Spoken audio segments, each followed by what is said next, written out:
All right, guys, it is a brand new day. It is a fantastic day. It's a spectacular day. It's an amazing day. It is the GOAT's day. Now, this is me before watching Spider-Man Brand New Day at the fan screening. So I should be getting a poster in which I will be showing you. Yeah, I genuinely have to leave in like 7 minutes. So let's wrap this quick. So here's just a few predictions and my hopes. So obviously, my score, what I hope it'll end up being is like a 10 out of 10, obviously. But realistically, you know, because it's hard to make a 10 out of 10, obviously. Oh my God, lock in. Okay, so my prediction for the score is an 8.5 that'll end up with. And like, if you guys were watching my Supergirl review, you would know that I always end up being higher on movies in the beginning, and then it kind of goes down most of the time. I hope this one goes up over time, okay? Because I will be watching it again on Saturday with my little bro. Okay, so Tombstone, I think Tombstone is going to kill Spider-Man at the end of the movie. That's what the controversial ending is. That's my guess. And if not that, then at the very least, it's going to, I feel like the world's going to think Spider-Man is dead at the end. Whether that means he actually did die or or it's some kind of illusion. I don't know. But I don't think Tombstone is going to be in that much of the movie. Who do I think the true villain of the movie is? I'm going to go with either the Jackal or Jean Grey. Thank you, Steve Lacy. Also, yes, yeah, it's Jean Grey, bro. Let alone the fact that he said that, but we know, bro.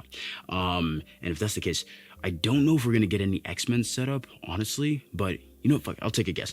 We're going to get some X-Men set up. I don't care. Maybe she'll like go off to some school. Maybe she'll be like, oh, I'm going to go try and find more people like me or something like that. I don't know. Now, one thing I hope that doesn't happen is Peter and MJ getting back together and Peter and Ned becoming friends again. That one, I'd rather have that than Peter and MJ because, dude, for one thing, he needs a new love interest. That's one. Or nothing. Or no love interest. That's fine, too. But honestly, I think we need to just, wrap this up respectfully because at the end of No Way Home, if you break the ending of No Way Home, which had such emotional significance, this movie better make me cry, bro. I better feel some shit watching this, bro. I know I will, bro. DDC, Destin Daniel Cretton. He's also Wonder Man. Wonder Man season 2 got canceled, bro. But we're here for Spider-Man. We're here for Spider-Man. It's okay. We'll deal with that later. But yeah, these are my predictions, I guess. Dude, I'm hyped to see the movie, so I'll see you in 2 seconds when I clap.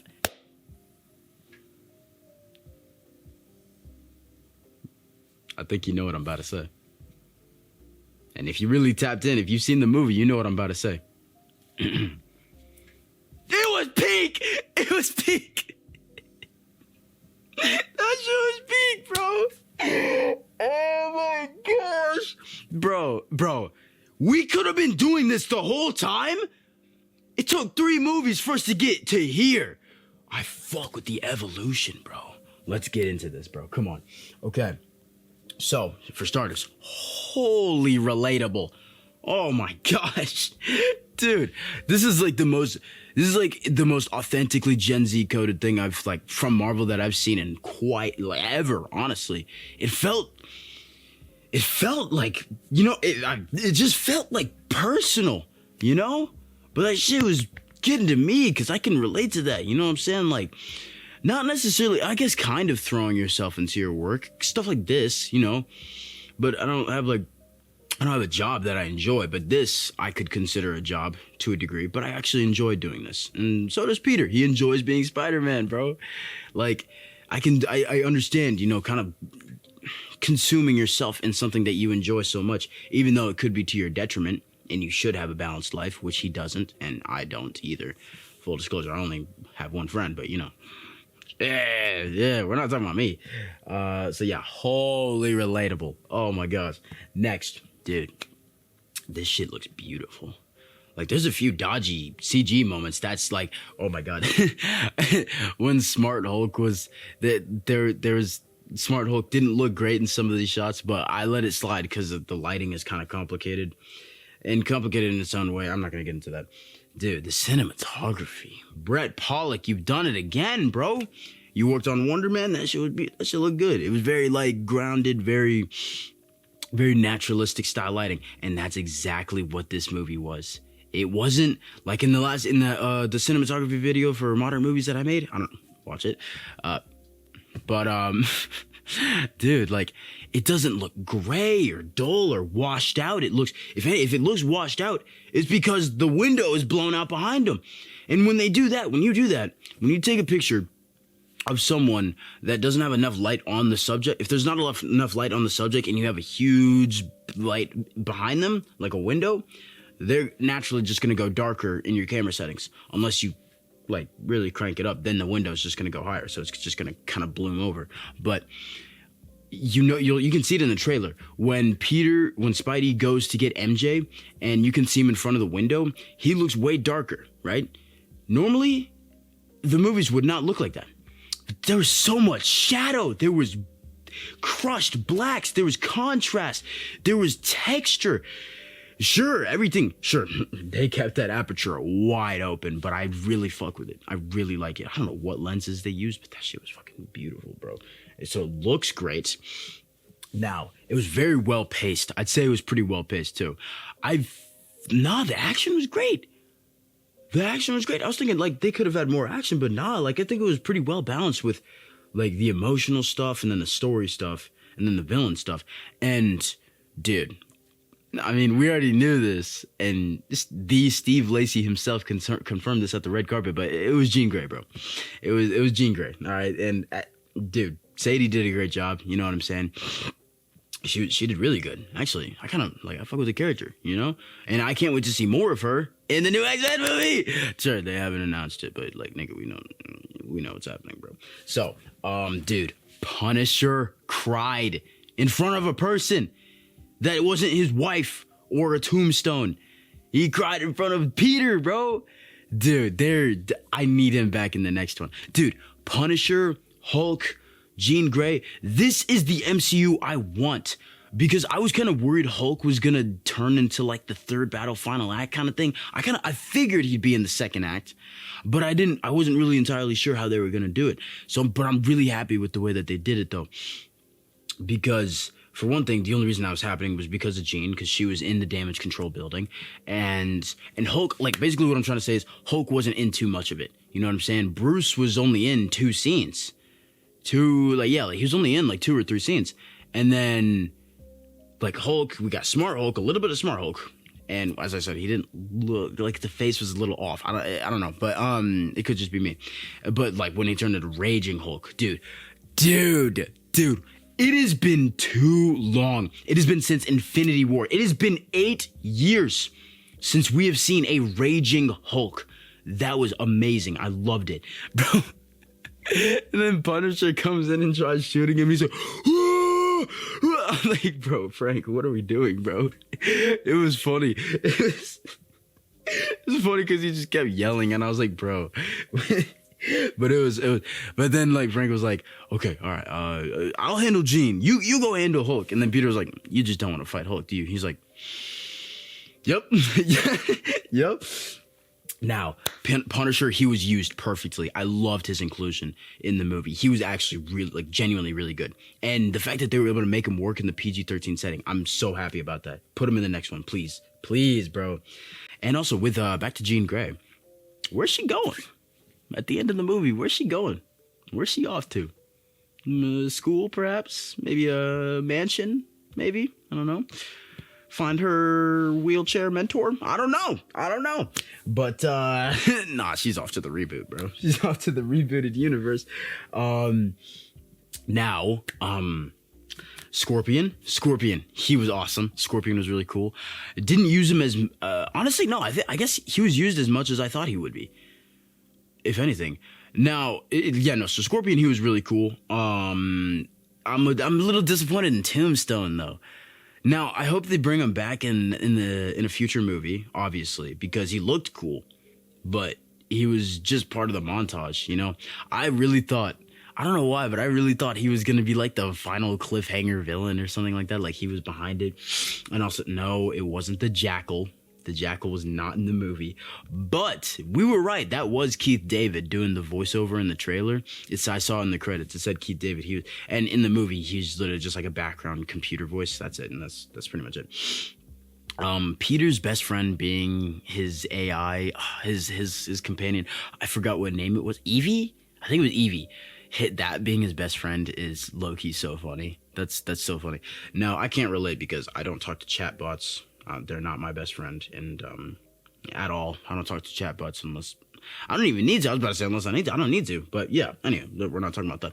But yeah. So yeah, the action was peak. The direction was fantastic, dude, and the emotions. I am so happy, so proud of this movie. Like, it felt like for one thing, it felt like the most mature Spider-Man movie because they were talking about some real shit, bro. They're talking about some real stuff, man. And dude, when he saw MJ kiss her boyfriend at the party, I was just like, and then he starts swinging and he's just fucking losing it. And then of course he eventually passes out and then ends up in the cocoon the next morning. But back to the MJ thing, dude, that shit, dude, I felt that in my soul, bro. I felt that shit in my soul, man. Damn. Dude, yeah, that was a painful watch, I'm not gonna lie. But yeah. I feel for you, Pete. It is what it is. And I know I was saying before that I don't want them to have too much Ned and MJ in the future, and I still kind of stand by that. But with going off the ending of the movie, I'm weirdly okay with how they did it.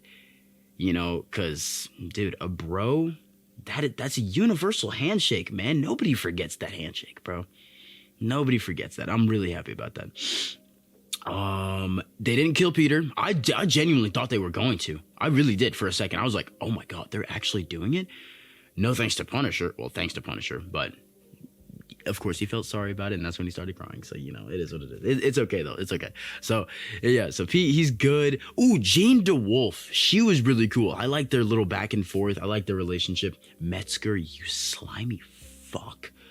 William Metzger, you slime bag piece of shit.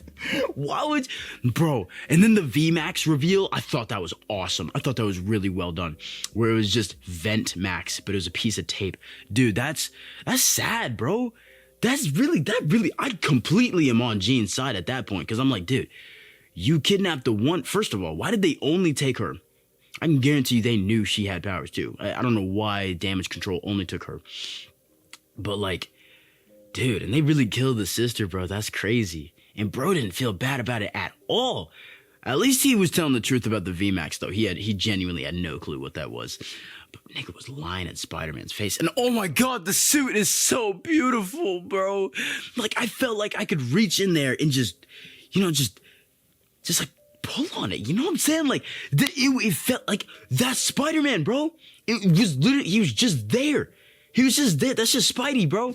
And seeing him interact with civilians, with the cops, with Bruce, with Jean, with Punisher, with Hulk, with Banner, bro. It was just, like, that's the MCU I want. I want these characters to just jump into the other projects just for like 5 minutes. Like Yelena. Yelena was actually in the movie. More than I thought, too. It was a very lengthy scene. That was funny, too. Where he kept the mask on and he was in the hot tub. That was funny. And then his feet came up. Bro, he's such a goofball, bro. Oh my gosh. But yeah, no, it's cool that they're doing the new Avengers tie-in too. I like that. I'm happy they didn't have anything where it was like she was trying to, because there was a rumor where it was like, oh, she was trying to recruit him to the new Avengers and stuff like that. And no, she was actually doing the opposite. She was like, look, we're in the event. I'm in the Avengers, bro. We deal with big potato stuff. This is small little. Your thing is little. Like, I don't really care about it. You know what I'm saying? It doesn't really matter. But yeah, it's cool how she actually has access and can get information to things too, like with Damage Control and with like these big government operations and stuff like that. She actually can do that. No thanks, or thanks to Valentina, of course. But you know, that's Thunderbolt stuff. But yeah, dude, this movie was great, man. And oh my God. I was so mad for a second because I was like, are we serious, bro? Because I'm talking about the scene with MJ and Peter, and they're on the roof, it's nighttime, and then they kiss, and I'm like, there's no way, they're not gonna do that bullshit, bro. And then when they start hugging, and he's breaking down, and I'm like, I'm about to start crying with him, and then I was like, wait a minute, no way. And then I was like, oh, I see what this is. And the vibe shifted like crazy. That was an amazing scene. And I'm really curious what scene Tom and Zendaya were talking about where they were going through and it just wasn't working and they had to come back the next day and do it and like rewrite it. I'm really curious what scene that was. Because at first I thought it was that scene. But then it could have been another scene when they were in Punisher's bunker and they were just talking. That was great. Tom Holland. putting on just a masterful performance, bro. Like, I can see the pain in his eyes, bro, and the longing, man. Bro's in love. He's whipped, man. But he's just so lonely, bro. He's so lonely, bro. Dude. But yeah, man, losing the woman, man, it's not an easy thing, but it is what it is. You know what I'm saying? He was willing to thug it out. But, you know, and then when she finds the letter and just tells him, look, I'm sorry, I just don't remember this. I don't know you. I'm sorry, I don't love you. And I'm like, damn, bro. It's like, bro, like, I'm glad they were doing that. That's the smart thing to do, but still, man.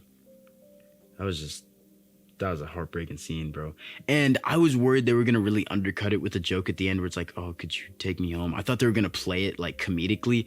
But it wasn't. It was just like she genuinely just didn't have any way home. And that's the only, and then he was like, oh, yeah. And then that led to Peter and Ned's reunion and just seeing them build Legos and geek out together. Ned actually being smart as hell, figuring out the web shooter stuff all on his own. And I'm like, dude, it was really the Lego stuff that got me, bro. It was just Spidey, MJ, and Ned just hanging out in the apartment. That's what I want in the next movie. I know I said I didn't want Ned and MJ. Fuck that. I want them as a trio. And the amount of time that he was in the suit, fully masked, it reminded me of the Batman. I saw this tweet where it was like, this is an unofficial trilogy. It was the Batman, Robert Pattinson's the Batman, Superman from last year, and this movie. And I completely get what they're saying. It is like, I see it, where it's like, it's the best representation of their character, the most accurate representation of their character, and also they're in the suit for like 80% of the movie, which is accurate. And I love, bro, and the suit is so beautiful to look at. So, you know, I'm not complaining at all. So yeah, currently, I guess correctly, bro. It's an 8.5 right now. It really is. That I'm so proud of I'm so happy. Like sadly though, I didn't get a poster. They didn't have posters for this one. They had it for the Odyssey, but not this one. Man, weak ass post credit scene though. I'm not gonna lie. Like they did it like where it was like the Spidey tracker, and then it was like beep. Going off world, and then it was just in the black void in space. I figured that's, you know, Secret Wars thing. And then it just said Spider-Man will return, and then everyone was like, oh, come on, we waited for that. Of course we know Spider-Man's gonna return, bro, like, come on. And then some dude yelled out, oh, see you in Secret Wars. That's a real fan right there. I respect that. Yeah But yeah, man, that beautiful experience. I fucking love this movie. I will be watching it again. And then I will be watching it again. I can't wait to hear what my little brother has to say. And this is going to be his first Spider-Man movie in theaters, too. Like, I'm so happy I get to provide that experience for him. And Destin Daniel Cretton, Tom Holland, rest of the cast, Kevin Feige, this is the one dub you're getting. Because they just canceled Wonder Man. And I know I brought that up earlier. I'm so mad about that. He might be racist, I'm not going to lie. But we're not talking about that. This is Spider-Man. But yeah. Great job, guys. See ya.